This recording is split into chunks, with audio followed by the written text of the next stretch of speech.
Depuis plusieurs jours, il y a une véritable bataille rangée autour d'une étude. Une étude qui aurait enfin prouvé que tuer des renards, des corneilles ou des blaireaux, en fait ça sert à rien.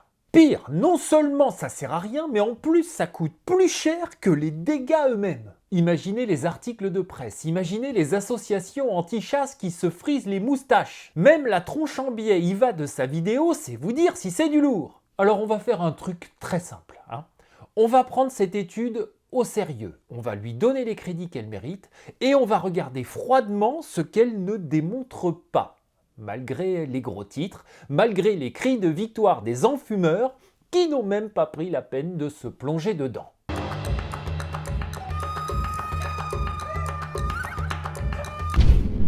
Si tu veux soutenir Richard sur Terre, abonne-toi à sa chaîne. Avant de regarder ce que montre cette étude, je vais commencer par dire quelque chose de très simple.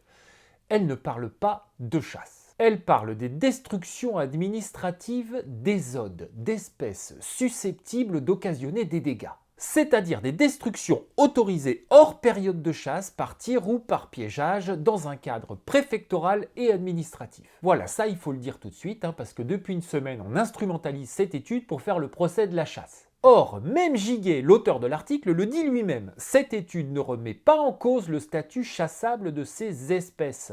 Elle interroge l'utilité de les détruire massivement en dehors des périodes de chasse. Elle porte sur la politique française de gestion des ésodes. Voilà, donc ça déjà, ça devrait faire redescendre les neuneux anti-chasse qui s'en donnent à cœur joie depuis des jours. Maintenant que tout ça est dit, on va pouvoir l'ouvrir, cette étude, chose que personne n'a fait, apparemment. Alors elle dit quoi en substance ?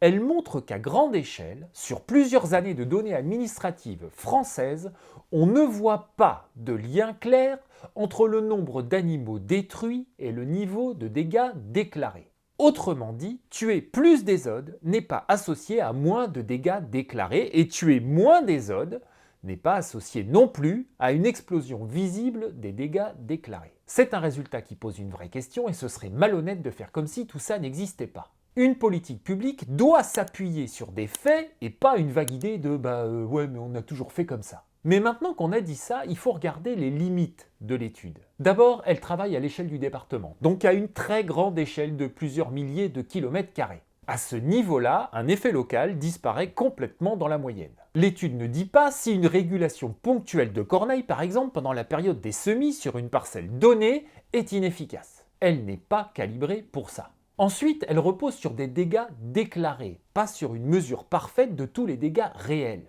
Quand on sait l'usine à gaz que représentent ces dispositifs de compensation, il y a forcément un nombre de dégâts importants qui ne sont pas déclarés. Et surtout, et c'est le point le plus important, ne pas voir d'effet global clair, ce n'est pas la même chose que démontrer qu'il n'y a pas d'effet. L'absence de preuve n'est pas la preuve de l'absence, c'est quand même un classique de l'épistémologie. Et enfin, le fameux argument économique sur lequel tout le monde s'est jeté comme la misère sur le bas peuple. Mon Dieu que ce monde est fatigant de conneries. Pour Vaquita, l'élimination des animaux classés ésodes coûte 8 fois plus cher que les dommages qu'il provoque. Pour la Fondation Brigitte Bardot, 103 à 123 millions d'euros dépensés, que dis-je gaspillés, par l'État pour 8 à 23 millions d'euros de dégâts agricoles déclarés. Pour PETA, une étude démontre que l'élimination des animaux soi-disant nuisibles coûte 8 fois plus cher que les potentiels dégâts. Pour le WWF, à l'heure où tous les décideurs politiques cherchent à faire des économies blabla, on nage en plein délire, parce que cet argent, personne ne l'a dépensé. Enfin si, les chasseurs. L'étude parle d'une hypothèse construite en valorisant le temps bénévole des chasseurs. Je cite l'étude. En France, le taux horaire brut pour les activités scientifiques et techniques, toute cotisation patronale incluse, est estimé à 44,30 €. Ces sommes qui font hurler les antichasses ont été construites en valorisant le temps bénévole des chasseurs comme s'ils pointaient au ministère à 44 balles de l'heure. Mais attendez, c'est pas tout, on a compté les cartouches, l'entretien des chiens et même les indices kilométriques. C'est une simulation. Et ça veut ensuite être pris au sérieux, ça veut faire les chevaliers alors que ça sait même pas lire une étude. Donc oui, il y a un calcul qui sert pas à rien. La logique est simple, si on voulait remplacer tous ces chasseurs et piégeurs bénévoles par des salariés, ça coûterait ça. C'est ce que les chercheurs ont estimé, c'est une hypothèse de travail valide, mais c'est pas la même chose que de dire comme un babot que cet argent a été prélevé sur un budget ou gaspillé par l'État. Maintenant, on va parler de l'auteur de l'étude, Giguet qui s'appelle. Parce qu'il a été attaqué de tous les côtés, le pauvre, et qui s'est défendu dans un post que j'ai trouvé bigrement instructif. Quand il répond à l'argument « Ouais, mais si on arrête de les tuer, ces espèces elles vont pulluler », il dit ceci. Plusieurs études sur le renard montrent que c'est faux. La dernière en date a été réalisée dans le Jura. Et il met un lien vers l'étude Carelli sur le renard dans le Jura. Moi, vous me connaissez, j'ouvre l'étude Carelli. Section discussion, dernière partie.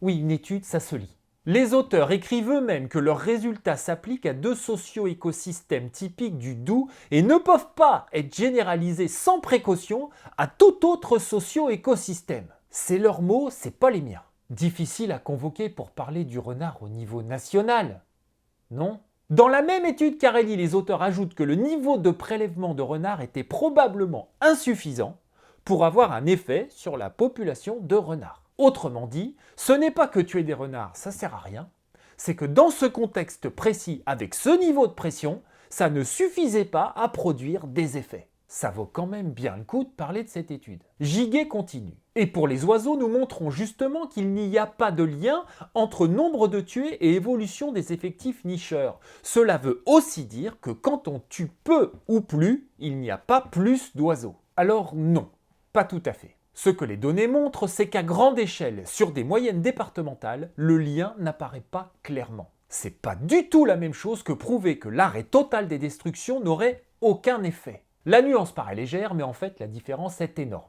Je trouve personnellement très dommage que le chercheur soit si approximatif dans sa défense publique, mais c'est pas bien étonnant quand on prend en compte ceci. Le Muséum d'histoire naturelle a publié un article de vulgarisation sur l'étude. Giguet y apparaît en tant que relecteur scientifique. Il a donc adoubé scientifiquement cet article. Le titre « La guerre aux nuisibles ne réduit pas les dégâts ». Le chapeau ? L'étude prouve que les destructions ne réduisent pas les dégâts. Elle prouve donc. Sauf qu'une étude observationnelle sur données déclaratives agrégées ne prouve rien au sens scientifique strict. Elle ne trouve pas de lien et c'est pas du tout la même chose. Giguet le sait, il valide quand même, c'est sa caution, c'est son choix. Alors tout ça donne quand même l'image d'une étude, disons engagée. Je vous vois, vous trouvez que j'exagère. On pourrait le penser, en effet, jusqu'à ce qu'on lise les mots de Giguet lui-même qui tente de se défendre face aux critiques. Vous l'aurez compris, c'est une étude engagée sur un sujet difficile et polémique. Pardon, mais c'est quoi une étude engagée ? Je vous laisse penser à cette tournure 2 minutes.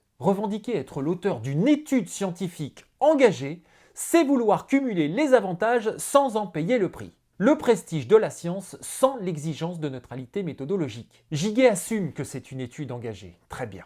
Mais alors il faut assumer aussi ce que ça implique. Quand on valide une communication institutionnelle qui dit prouver ce qu'elle ne prouve pas, on fait plus de la science.